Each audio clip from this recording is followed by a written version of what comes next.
Hello viewers, मैं हूं फ़खर सबज़ई और आप देख रहे हैं डिबेट विद फ़खर। आज की डिबेट में बात करेंगे पाकिस्तान के इंटरनल जो इश्यूज़ हैं उस हवाले से और बाकी दुनिया के साथ हमारे ताल्लुकात और जो पॉलिटिकल इंस्टेबिलिटीज़ हैं।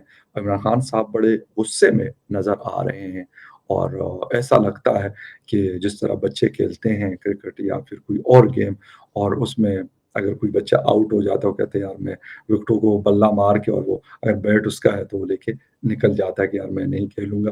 तो खान साहब की उस तरह की सिचुएशन नज़र आती है, इदारों को भी घसीट रहे हैं। वो बाजवा साहब हो या कोई और हो और उनको शायद वो प्रेशराइज़ करने की कोशिश करें या जो भी है।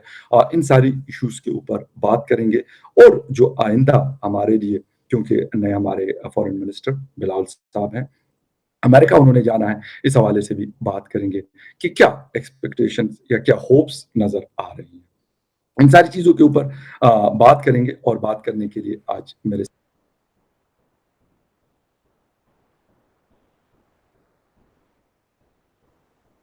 इन सारी चीज़ों के ऊपर बात करने के लिए मेरे साथ मौजूद है सीनियर एनालिस्ट और जर्नलिस्ट डॉक्टर बशारत हुसैन साहब। डॉक्टर साहब, thank you very much for joining the show. Thank you जी।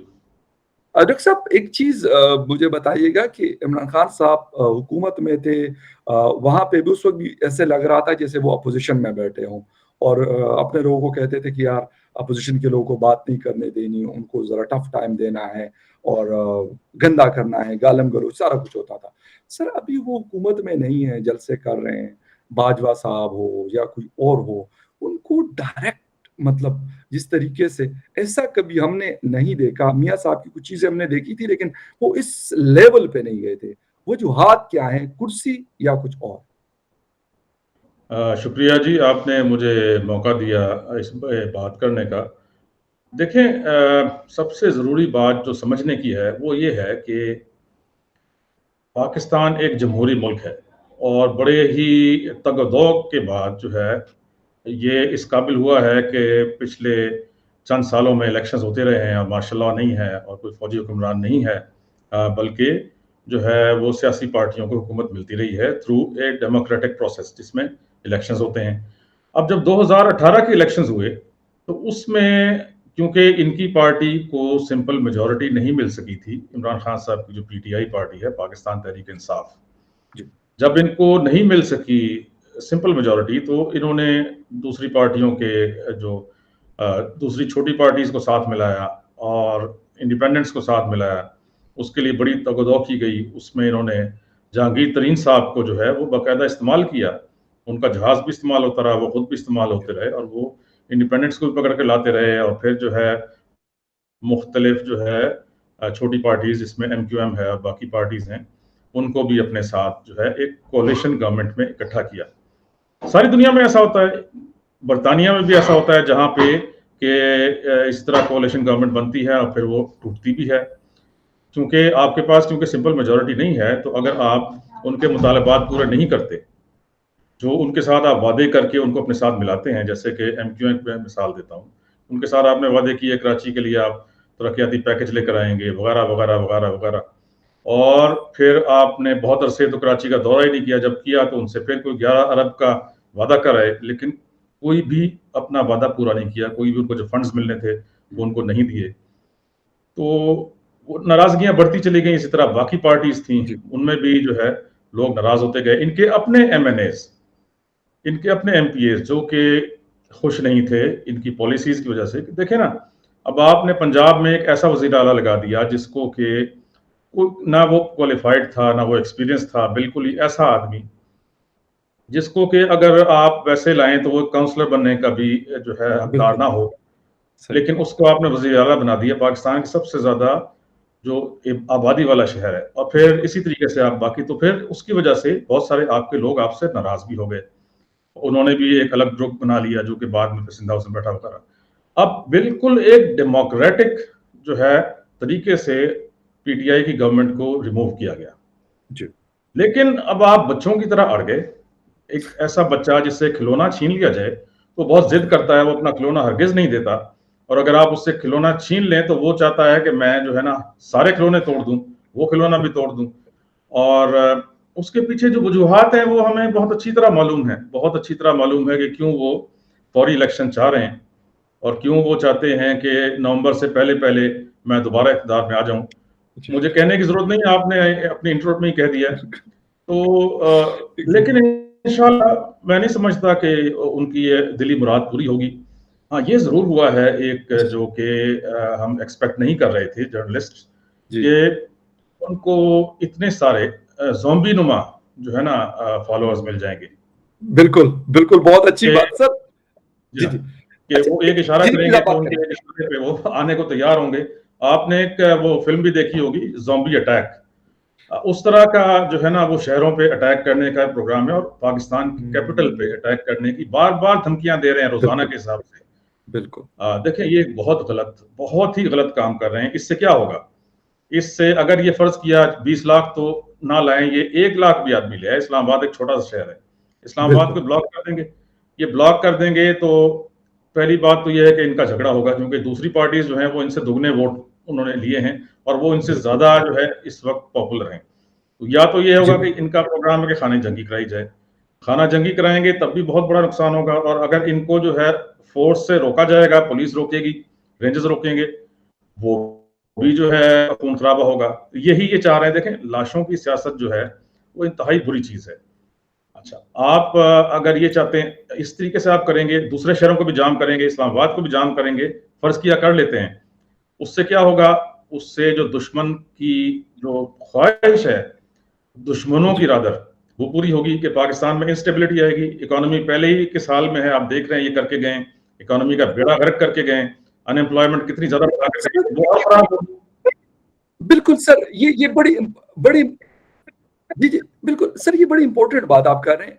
दूसरी बात खान साहब कहते हैं कि मेरे जाने की खुशियाँ मनाई गई दुनिया में। कहते हैं कि जो मज़हब का बड़ा इस्तेमाल वो करते हैं, कहते हैं कि जो हुज़ूर पाक सल्लल्लाहु अलैहि वसल्लम के जो गुस्ताखी की थी ग़ालिबन यूरोप, हॉलैंड की बात कर रहे थे किसी आदमी की और कहते हैं कि जी हिंदुस्तान बड़ा खुश हुआ मेरे जाने के बाद, मोदी जी को बड़ी खुशी हुई। हालाँकि हालाँकि हम जितना मर्ज़ी उनकी चीज़ों से इख्तिलाफ़ कर सकते हैं, ये हमारा डेमोक्रेटिक राइट है, वो हमसे कर सकते हैं।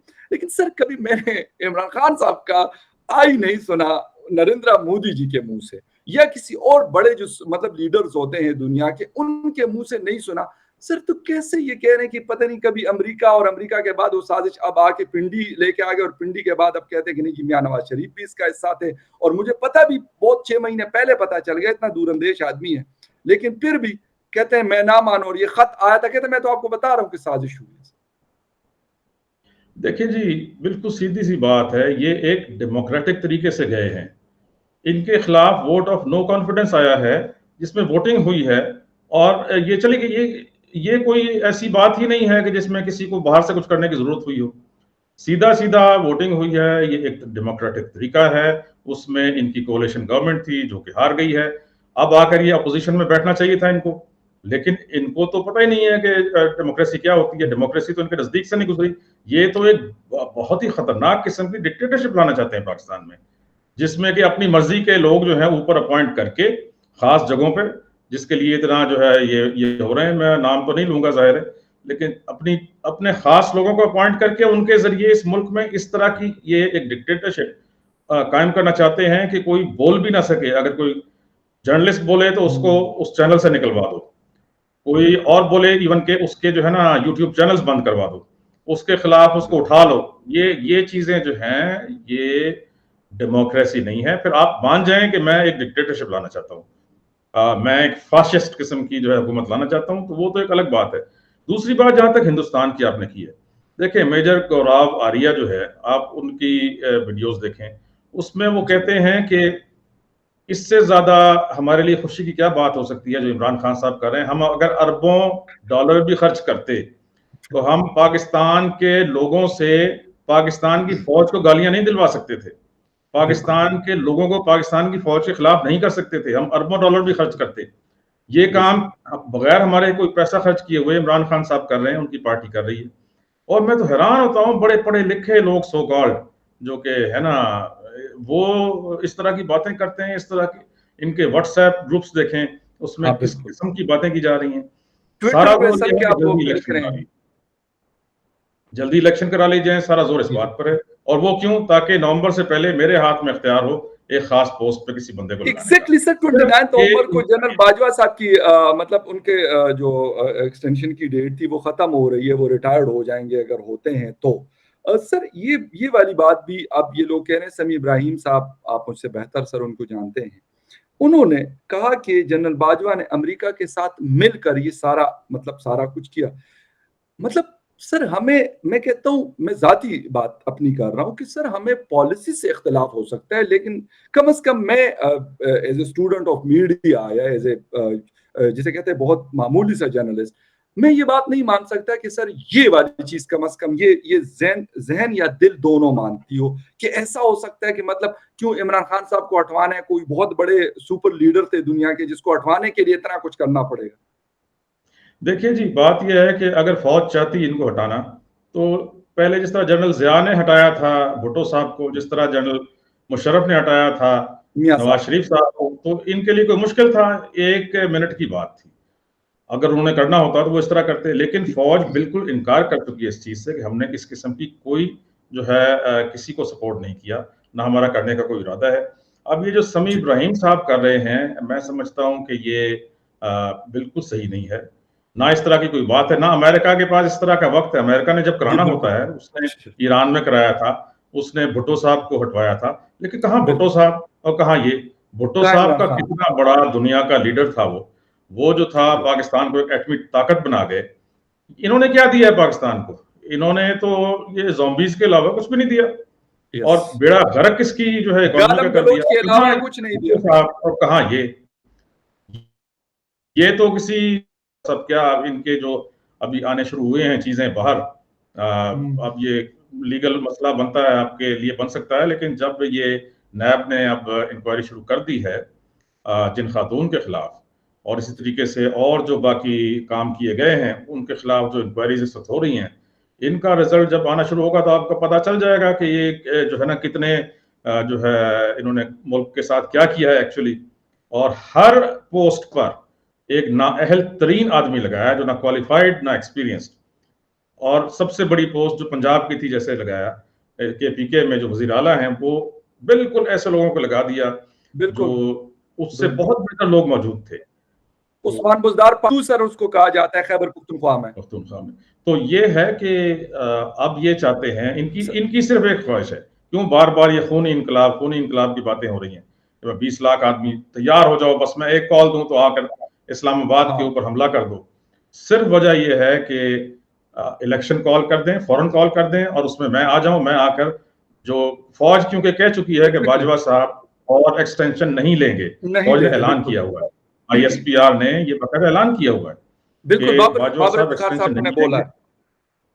जी हाँ, तो इस वजह से इनका ये है कि मैं नवंबर से पहले किसी ना किसी तरीके से इलेक्शन हो जाए, मैं दोबारा आ जाऊं, ताकि ये इख्तियार मेरा हो कि सर मैं किसको लगाऊं।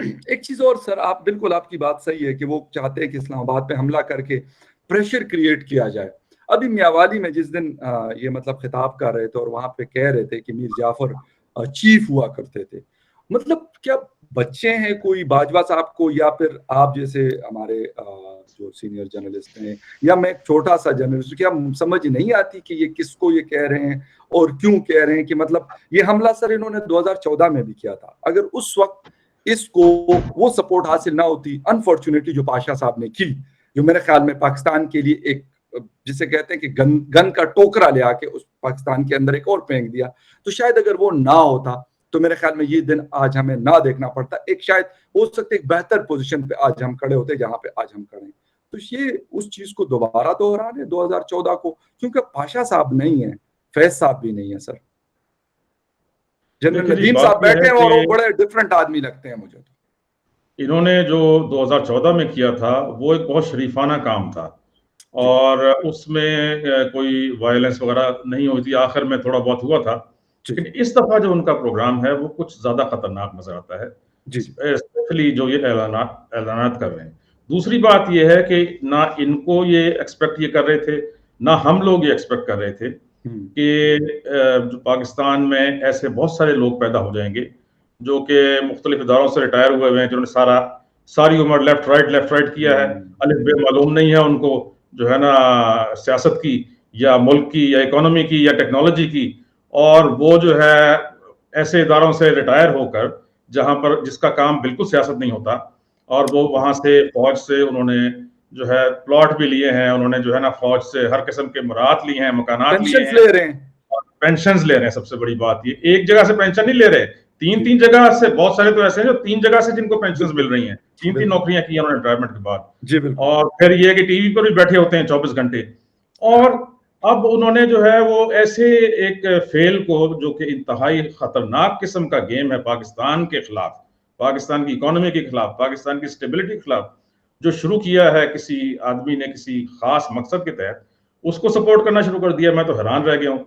यही लोग जो हैं, इन्होंने अपनी, मेरा मेरा ख्याल है कि जो इस किस्म की हरकतें कर रहे हैं और ओपनली अपनी जो है ना अपने उससे तजावुज कर रहे हैं, और मुल्क में एक किस्म की एनार्की लाना चाहते हैं, फाशिस्ट एक हुकूमत लाना चाहते हैं, इनकी कोई ना कोई पकड़ जरूर होनी चाहिए। क्योंकि इस अदरवाइज ये मुल्क जो है, हम किसी भी सूरत ऐसे एक टोले के हवाले नहीं कर सकते जो कि पाकिस्तान को बिल्कुल ही एक इराक, लीबिया और जो है ना इस तरह के मुल्कों में तब्दील कर दे, शाम। क्योंकि जहां वो अमेरिका के लिए, मैं आपको बता दूं, वेस्ट के लिए कोई मुश्किल नहीं है पाकिस्तान को शाम बनाना, पाकिस्तान को इराक बनाना, या उसके साथ उसके सारा कुछ जो हमारे पास है वो ले लेना, और हम एक अपना फायर भी नहीं कर सकेंगे, तोप का गोला भी। उनके पास ऐसी टेक्नोलॉजी है, अगर वो आ जाएं अपनी पर, तो हमें जो है ना बहुत एहतियात से चलना है दुनिया में। ये इस किस्म की कन्फ्रंटेशन, और वो भी एक सुपर पावर के साथ, उसको एक्यूज करना है एक ऐसी चीज के लिए जो उसने नहीं की। और सर फिर ये कि लेकिन हमारा सर वो बार बार जलसों, सर बार बार जलसों में यही बात दोहराते हैं कि मैंने अमेरिका को नो कहा तो कहते हैं उसका रिजल्ट मुझे ये मिला। हालांकि सर अमेरिका को जब हमारी जरूरत थी, मतलब 2001 में या फिर उसके बाद की सिचुएशन 2022 में उनको क्या मतलब जरूरत पड़ी थी पाकिस्तान को कि इस तरह की चीज है। मतलब बाबर इफ्तिखार साहब कहते कि यार नहीं कहा, हालांकि उनका डायरेक्ट ताल्लुक जो पेंटागन का है सर वो जीएचक्यू के साथ है, उन्होंने प्राइम मिनिस्टर साहब को क्या बोलना और इस उनको तरह के जरूरत प्राइम क्या है? मिनिस्टर। देखिए जी, यहाँ पे कोई जंग नहीं हो रही है अफगानिस्तान में, अमेरिका को पाकिस्तान की जरूरत ही नहीं है, वो यहाँ से लपेट कर जा चुका है। वो उसको ने जो हासिल करना था, पाकिस्तान को इस्तेमाल करना था, वो पहले उसने अफगानिस्तान में इस्तेमाल किया, उसके बाद दोबारा उसने अफगानिस्तान में इस्तेमाल किया। पहले जब अफगानिस्तान में उसने आपको इस्तेमाल किया तो उसने आपको कहा कि आपके जो फाइटर्स हैं मुजाहिदीन हैं, और इनको मुजाहिदीन के तौर पर असला दिया, रूस के खिलाफ, सोवियत यूनियन के खिलाफ लड़वाया। सोवियत यूनियन को पाकिस्तानियों ने जो है शिकस्त दिलवाई, और उस वो डिसइंटीग्रेट हुआ, उसके जो है ना 16 मुल्क बन गए, जितने भी बन गए। उससे सबसे बड़ा नुकसान किसको हुआ? मुसलमानों को नुकसान हुआ, जो कि यहाँ हमारे जो लोग थे, इनको आज तक ये समझ नहीं आई कि अमेरिका के साथ मिलके जो आपने अमेरिका की जंग लड़ी अगेंस्ट द सोवियत यूनियन, उससे नुकसान किसका हुआ? उससे सबसे बड़ा नुकसान ये हुआ कि सोवियत यूनियन जो है वो टूट गया, रशिया एक बहुत छोटा सा मुल्क रह गया, बाकी मुल्क छोटे छोटे बन गए, उनकी वो ताकत नहीं रही, वो इकोनॉमिक पावर नहीं रहे, वो एक सुपर पावर नहीं रहे। सबसे बड़ा नुकसान मुसलमानों को हुआ, क्योंकि पहले एक बैलेंस ऑफ पावर था दुनिया में, कोई चीज अमेरिका गलत करता था रूस रोकता था, कोई रूस गलत करता था अमेरिका रोकता था। जब आपने एक सुपर पावर को तोड़वा दिया और दूसरी सुपर पावर ने फिर अपना जो रुख है वो मुसलमानों की तरफ किया, पहले इराक को तबाह किया, फिर जो है ना तबाह करता चला गया, इराक पे एक दफा, पे दूसरी दफा, इस तरह शाम को तबाह करवाया, लीबिया को तबाह करवाया, क्योंकि उसको रोकने वाला कोई नहीं था। तो आप लोग पहले तो इस तरीके से अमेरिका के लिए काम करते हैं, फिर जब ये 9/11 हुआ, उसके बाद अमेरिका ने कहा कि नहीं, अब वही जो मुजाहिदीन थे अब वो हमारे दुश्मन हैं, अब आप हमारे साथ मिलकर उनको मारें, तो आप उनको मारना शुरू हो गए। लेकिन इस वक्त एट प्रेजेंट ऐसी कोई सूरत हाल नहीं है, अमेरिका को आपकी कोई जरूरत नहीं है, अमेरिका आपको छोड़कर जा चुका है, ठीक है जी। उसका कोई वो टेक्नोलॉजी आपको नहीं देता, ना कभी उसने पहले दी है, ना आज वो देगा। किसी किस्म से वो आपकी हेल्प करने को तैयार नहीं है, किसी भी किस्म की फौजी टेक्नोलॉजी या कोई और टेक्नोलॉजी आपको नहीं देता। आप उससे बने हुए प्रोडक्ट्स खरीद लें अगर चाहते हैं तो, जिससे उसकी इकोनॉमी को फायदा होता है। उसमें भी बहुत सारी वो शराइत लगा देता है अगर आपको बेचता है। तो अब आपको इतनी अकल होनी चाहिए, मैं हुकूमत की बात कर रहा हूँ और हुकूमत के जो एडवाइजर्स हैं, कि आपने अपनी फॉरेन पॉलिसी, जिस तरह इंडिया है, इंडिया ने अपनी फॉरेन पॉलिसी ऐसी रखी हुई है कि वो रूस के साथ भी है, वो अमेरिका के साथ भी है, वो यूरोप के साथ भी है। और जब अगर अमेरिका ने सैंक्शन लगानी होती हैं, अगर फर्ज किया कि हिंदुस्तान अमेरिका से तेल रूस से तेल खरीदता है, और अमेरिका ने और बाकी यूएन ने पाबंदी लगाई हुई है कि जो रूस से खरीदेगा इस वक्त तेल, उस पर सैंक्शंस लगेंगी उस मुल्क पे। लेकिन इंडिया की आप फॉरेन पॉलिसी देखें कि उस पर सैंक्शंस नहीं लगती। बिल्कुल नहीं। इसी तरीके से जो S-400 सिस्टम अमेरिका ने लिया है, सॉरी इंडिया ने लिया है रूस से, रशिया से, वो लेने पर, क्योंकि अमेरिका उसको अपना बेचना चाह रहा था, अपना जो उनका सिस्टम है, तो वो बेचने पर फिर उस पर सैंक्शंस लग सकती थी और लगनी चाहिए थी इंडिया पे, लेकिन वो भी नहीं लगी, क्योंकि इंडिया की जो फॉरेन पॉलिसी है वो इस किस्म की है कि उसने सबके साथ दोस्ताना ताल्लुकात रखे हुए हैं और अपना मफाद अजीज है उसको, उसने अपना मफाद आगे रखा हुआ है। बहुत अच्छी। तो हमारी पॉलिसी इस तरह होनी चाहिए। लेकिन हमारा फॉरेन ऑफिस है, हमारे जो फॉरेन मिनिस्टर्स हैं, वो क्या करते रहे, उनको तो उल्टी ही चीज नजर आ गई, एक ऐसी साजिश नजर आ गई जिसका वजूद ही नहीं है। अब क्या इंसान इनकी अकलों को रोए, और जो इनके पीछे जा रहे हैं रिटायर्ड लोग, ये जो रिटायर्ड लोग हैं, इन लोगों ने और एक तमाशा मचाया हुआ है। ये एक खतरनाक का गेम हो रहा है मुल्क में। अब पता नहीं किस तरफ जाता है। भाई नहीं, बिल्कुल होश करो, अपनी पेंशनों पे याशी करो, अपने लिए में प्लॉट्स के मकानों पे याशी करो, जानते सर जबरदस्त किस्म के 4-4 कनाल के सर घर मिले हुए डीएचए में, और आपने भी देखे होंगे, मैंने भी कुछ एक दो के देखे, तो मैं तो हैरान परेशान हो गया। याशी करेंगे नहीं उधर, याशी करें। मतलब गोल्फ कोर्स इनके पास है, अपने क्लब्स इनके पास है, सब कुछ है। मतलब जो दुनिया की फैसिलिटीज होती हैं बड़े ममालिक में, वो सारे के सारे इनके जो है ना डोर स्टेप्स पे बनी हुई है। वो करें बजाय इसके कि आपकी पॉलिटिकल इंटरफेरेंस, और स्पेशली उस इदारे के खिलाफ आप लगे हुए हैं जो मतलब सिर्फ इसके अपने इदारे के खिलाफ, और सिर्फ इसीलिए कि आप जो है कहते हैं जी इमरान खान साहब तो बड़ा फरिश्ता था और बाकी सारी दुनिया जो है वो सारी दुनिया चोर है खान साहब के अलावा। आपने इंडिया की सर बात की, बिल्कुल उनको अप्रिशिएट किया जाता है। जयशंकर साहब द ग्रेट, मैं कहता हूँ डिप्लोमेट इस रीजन में, बल्कि मैं क्या इस वक्त दुनिया में, उन्होंने जो कुछ किया, या नरेंद्र मोदी जी से पाकिस्तान में जितना मर्जी इख्तिलाफ किया जाए, लेकिन अपने मुल्क को उसने आगे खड़ा किया और वो आगे बढ़ रहा है। Thank you very much sir for joining the show, and thank you very much viewers for watching debate with Fakhar Yusuf. किसी और डिबेट में फिर मिलते हैं, तब तक के लिए take care and bye. Thank you.